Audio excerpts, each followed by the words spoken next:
I take it out? Gandang hapon po sa inyong lahat. Sa 1 Corinthians 13:13, sinasabi po sa atin that there are three things that are permanent in this world: faith, hope, and love. And of the greatest of these three is love. So for the love of our Lord God and for the love of our country, so that those who are hopeless can hope again, and those who do not have faith can have faith in our country, in our government, I take this leap of faith and run for Vice President of our beloved country. So mga kapatid natin Muslim, Assalamualaikum. Mga kapatid nating Kristiyano, basis na pagsasama ay hindi takutan kung hindi pagmamahalan, because love is the greatest of them. And to all of you who are supporting, who will participate in this election, be calm, change is coming.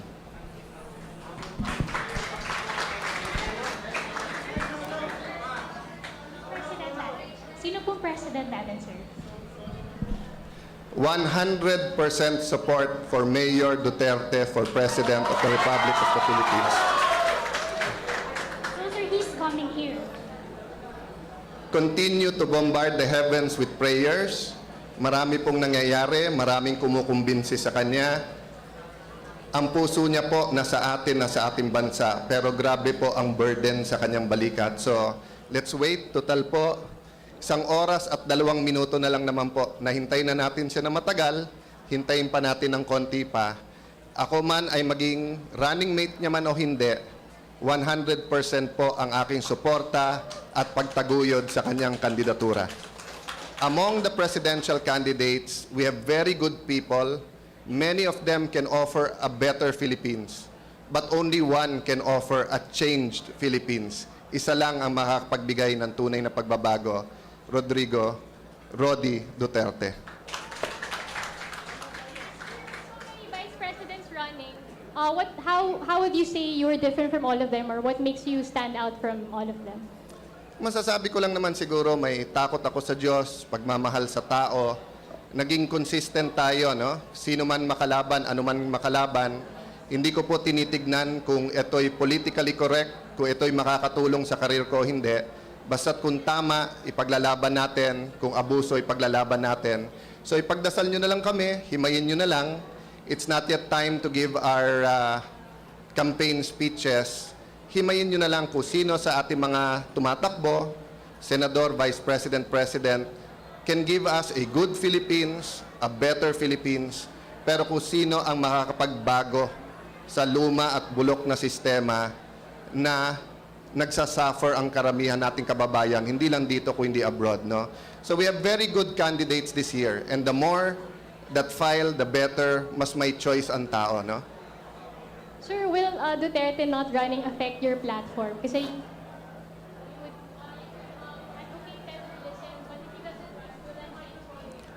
very complementary ang aming plataforma ni Mayor Duterte, ang aming paniniwala, ang aming core values, maging sa peace and order, maging sa droga, maging sa korupsyon, maging sa pagbibigay ng mas malalaking pondo sa regionalism sa iba't ibang region all over the country, na bagamat mas malaking pondo sa buong Pilipinas, ay dapat mawala na ang pagkakawatak-watak ng bawat Pilipino.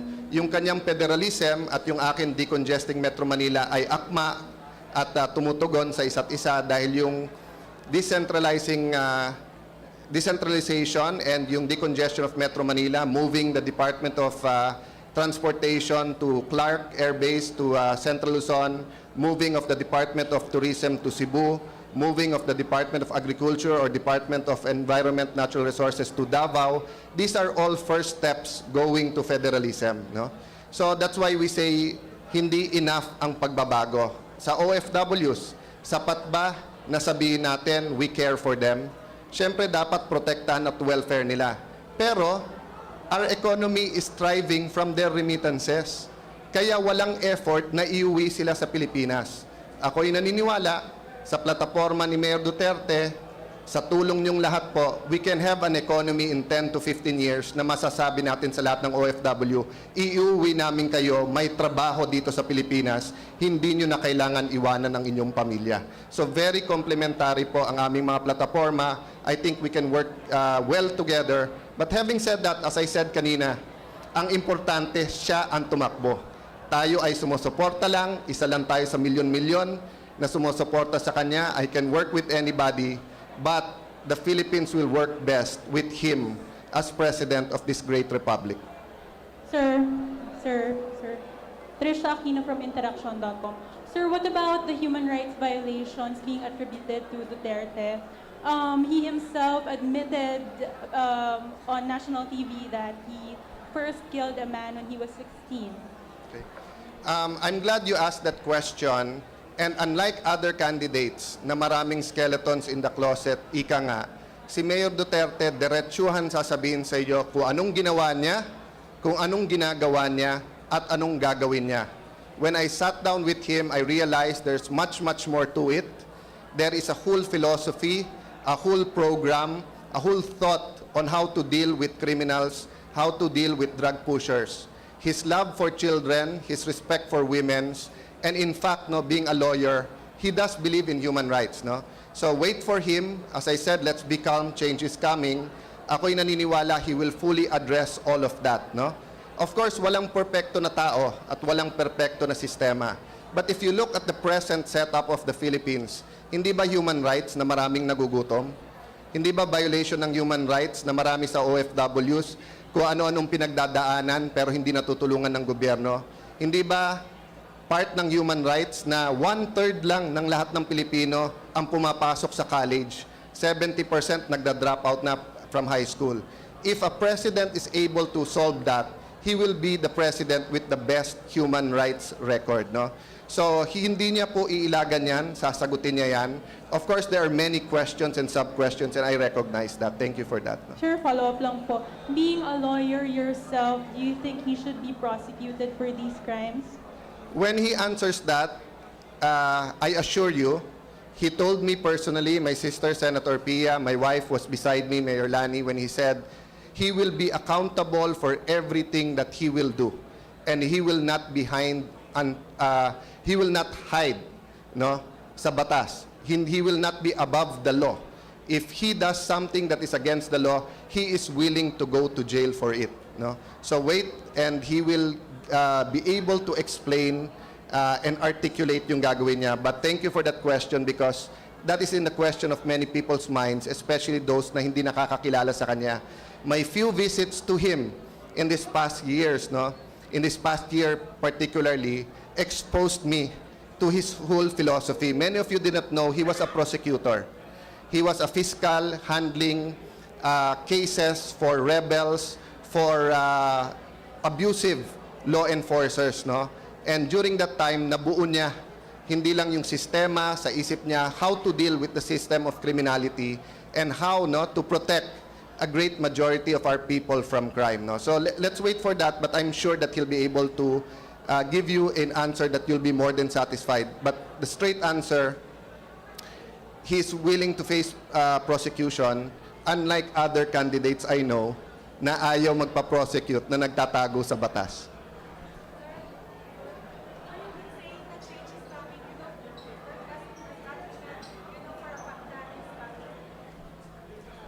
Ang ibig sabihin ng faith, hindi mo nakikita, hindi mo nararamdaman, pero alam mong parating. Ako'y naniniwala, pag si Duterte po ang naging Pangulo natin, ang pagbabago nandyan na yan. So change is coming, and of course, by faith, I believe that Mayor Duterte is coming.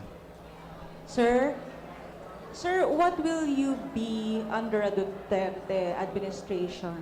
I think it's better that he answers that, but I also believe it's time to redefine what the Vice Presidency is all about. To many people, spare tire ang Vice President, reserba.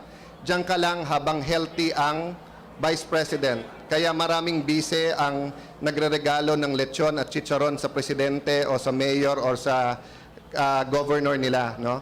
Pero actually, the Vice President can be a drum beater, can be an agenda setter, he can be the person in the cabinet, he or she can be the person in the cabinet na i-push ang agenda ng tao at itulak ang pagbabago. No? So, ang Vice President ay hindi lang spare tire. Ano ang role ko under anyone's presidency, sila makakasagot nun.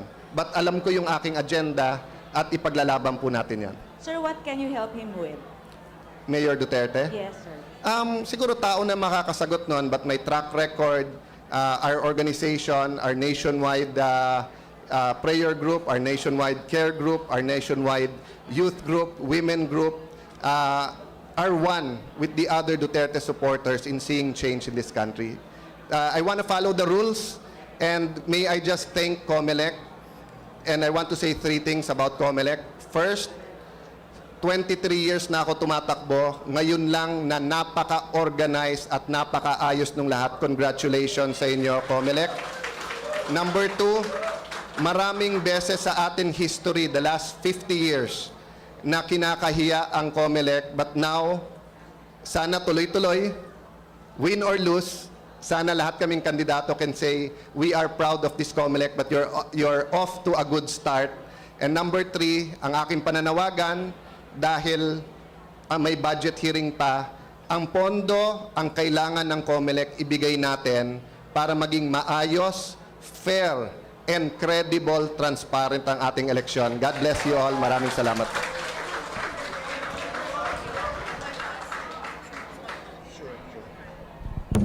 One last.